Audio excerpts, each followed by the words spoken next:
Good afternoon. My name is Siroh. I come from Rusinga. I was born here more than 40 years ago.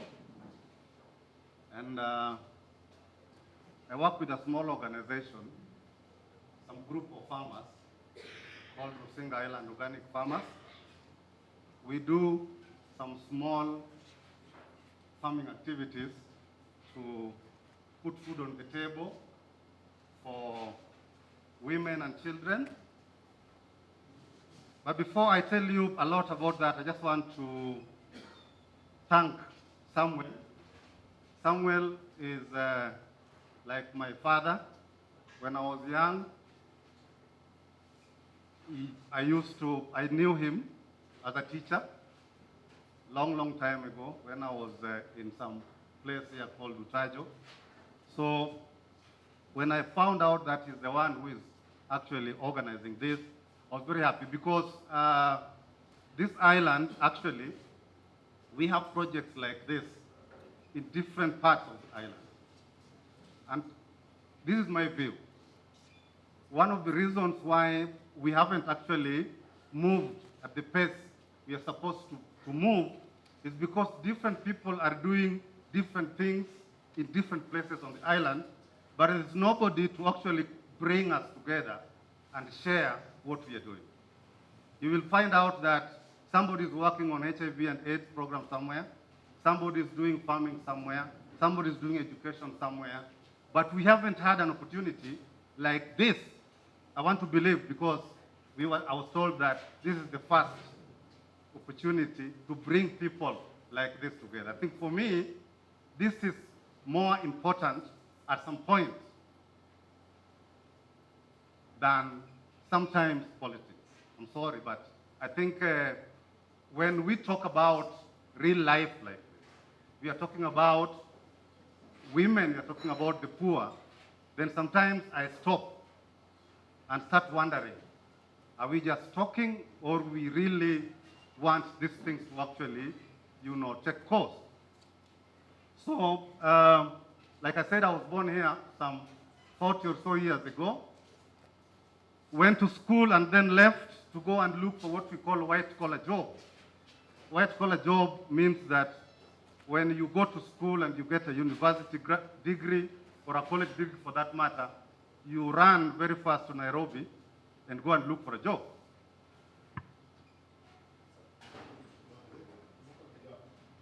Can you hear me? I think my voice is loud enough, so if it's not working, that's right. So you were told that, when you get a good education, you have to go to the city and look for a job. And that's what we did. Went to the city, found a job, worked with different communities. After some level, I decided that I want to come back home and see really what we can do to help make a difference back at home. My background is community development, and I've worked with different communities in this country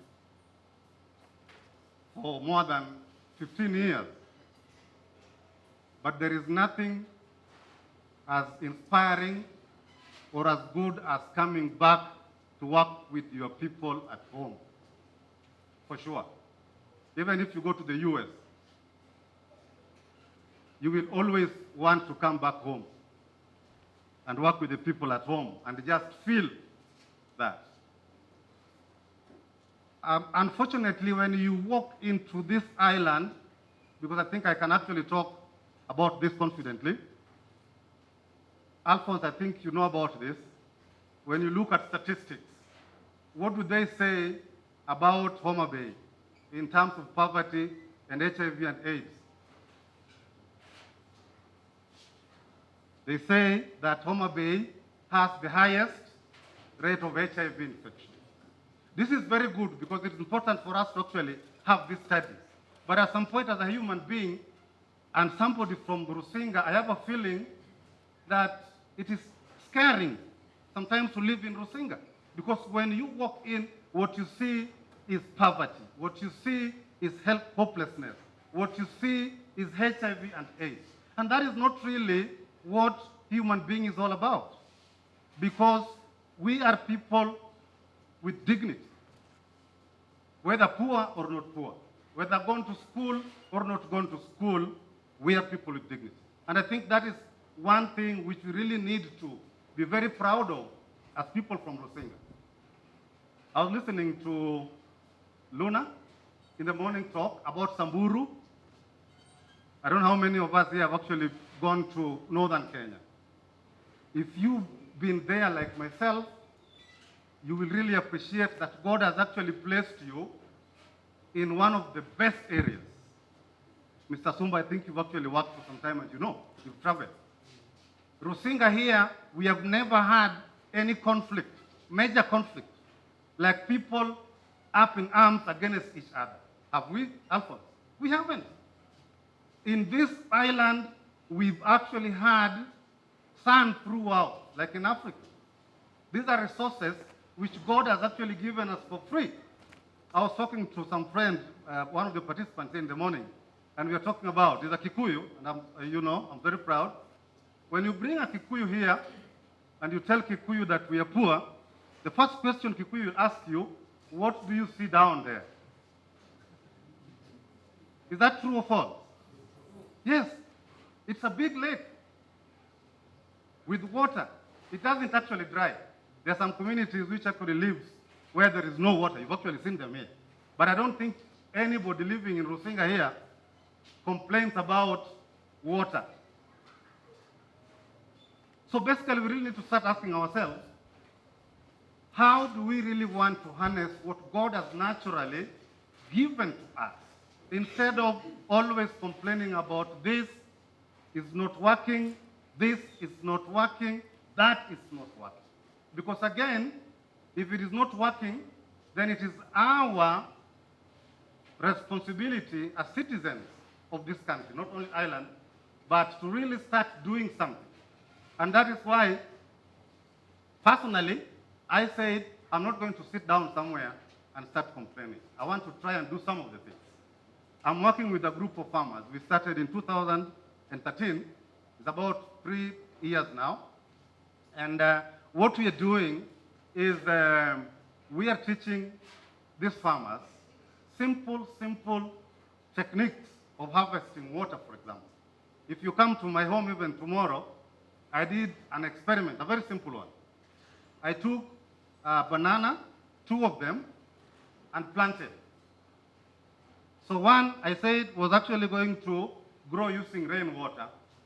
And the other one, I told my mother that anytime you are cooking in your kitchen, please don't throw the kitchen water outside. So I bought her a small bucket. So every time she washes her dishes in the kitchen, she actually puts that water there. In the evening, she takes this water and pour it into the banana. We call it gray water. I did not actually take a photo of that, but if you visit me at my place, you will see that banana, which actually has been growing using gray water, is more healthy and has very good banana fruit than the one which is depending on rainwater. It tells you that we are the solution to the problems. If we are waiting for somebody from somewhere, and we really appreciate it, these friends of ours from the West, they're really trying to help us make a difference. But it is our responsibility as people of this continent to really wake up and know that the destiny is in our hands and not somebody from outside. For sure, that is working. So we have this group of farmers, and there's one lady I always like talking about, telling people. She's a widow who lost her husband, I think almost 20 years ago. And when I came home, we decided to bring her as one of the group members. You know what neighbor said? That, Mr. Siroh, you're doing a very good, noble thing, but the problem you have is you are bringing wrong people into the group. And I said, why? Because, like, this lady has never been a farmer. She's been just moving from one group to the other. And I told them that, look, let me try and see probably if it can work or not. And we started with a small kitchen garden. Taught them how to catch rain using what we call permaculture principles. You make some swells or quota, and then when it rains, the water gets into the soil. So this lady, we told her, put some sweet potatoes on top there. After 3 months, people could not believe the kind of potatoes this woman harvested from a small kitchen garden. And I think these are some of the things which you need to start talk about and bring them out there so that people really understand that solution to our problems lies with us.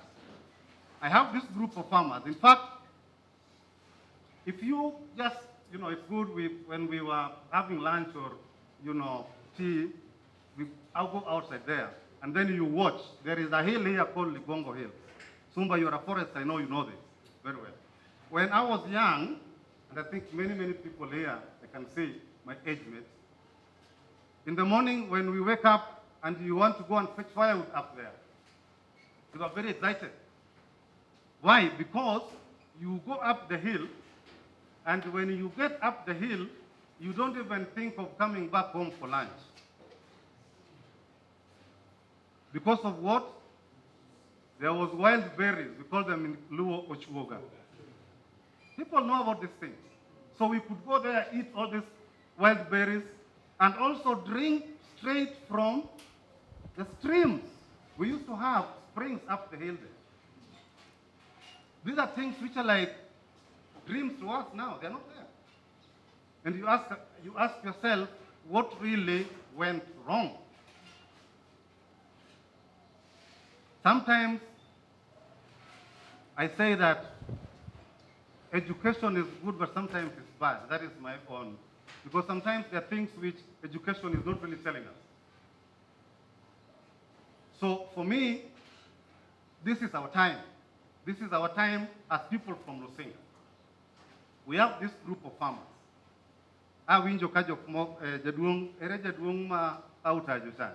Yes, we have our partners. I think I've actually seen them come in. Maybe they'll get some slots called Future Farm. Linda mentioned them. They have a very simple technology, which is just using solar to pump water. And mostly, nejopur mantiere tie nam.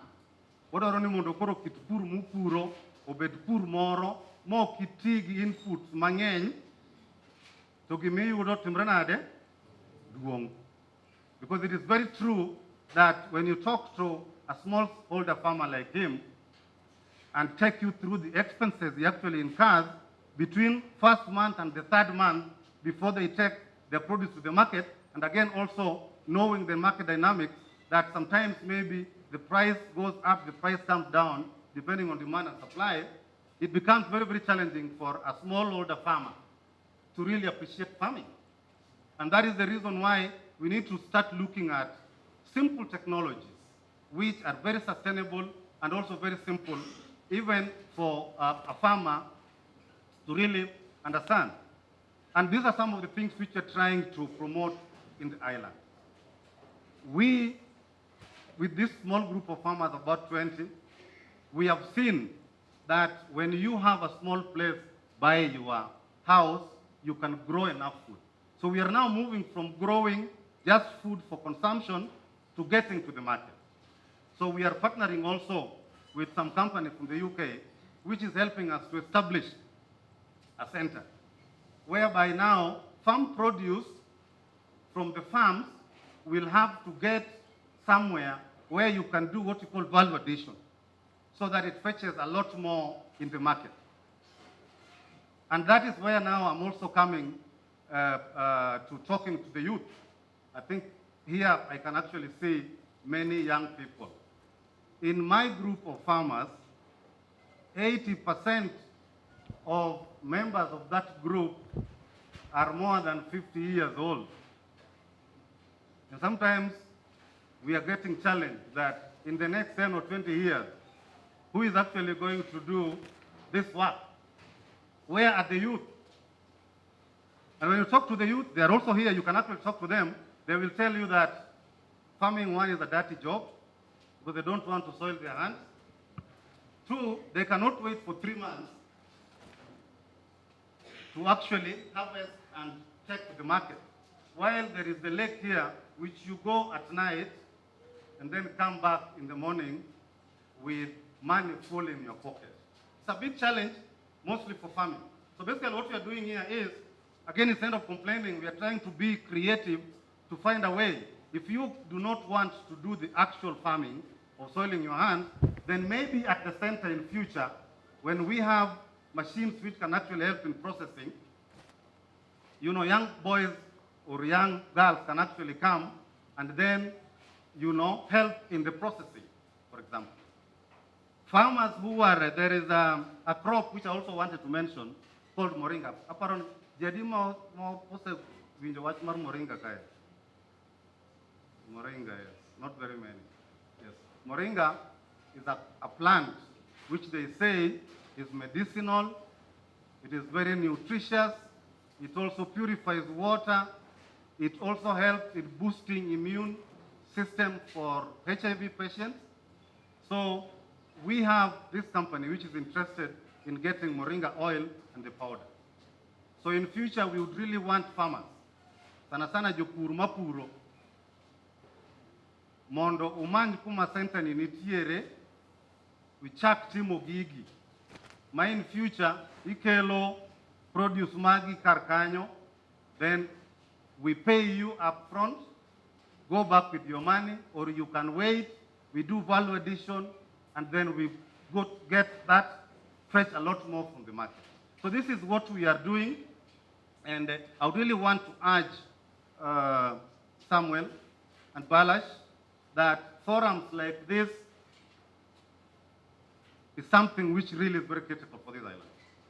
I think I've also had an opportunity to talk with a number of people around, and sometimes I share with them the frustration that they want to do something, but they do not have direction. So I think, and I want to also challenge leaders here. I mentioned Alphonse because a friend of mine. I've seen Ezekiel Tito is here. I saw Michael. Mr. Sumba is here. These are resources we have within us, which if we harness them and put them together and get a good environment to really talk honestly. Somebody in the morning was talking about honesty.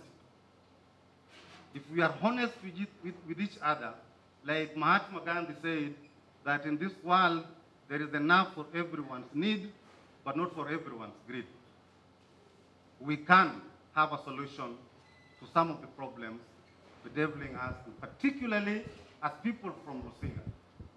Because if we leave this island to go the way it is going, then I don't know what our children will actually talk about in the next 10 or 30 years to come. Maybe they will have no stories.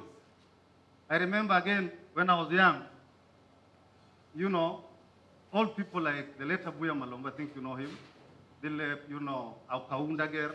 These were hunters, real hunters. You could see them starting hunting from the other end of Rusinga, and they kill the animal in parts of Lianda there. And they start distributing this animal from there. I mean, these are things which brought the island together. But we don't have them. Maybe because our children were told, like myself, that you have to go to school. When you go to school, you get a good job. When you get a good job, you drive a good car, you live a good life. But you know, at the expense of what we are seeing right now, many, many people have gone to the cities looking for jobs, which are not there. And I'm very, very sure that some of them, no, if not many of them, end up in slums, which I think is even, this place is worth more than this place. I want to also, you know, I'm a very optimistic person, and I think it is also, somebody said that he's very glad that he's living during this time when Kenya has a new constitution in place, a devolved system. So for me, we can take advantage of this. And really, we need to take advantage of some of the systems and opportunities we have now to make a difference and create a better life for us. Thank you very much. I don't know whether there is time for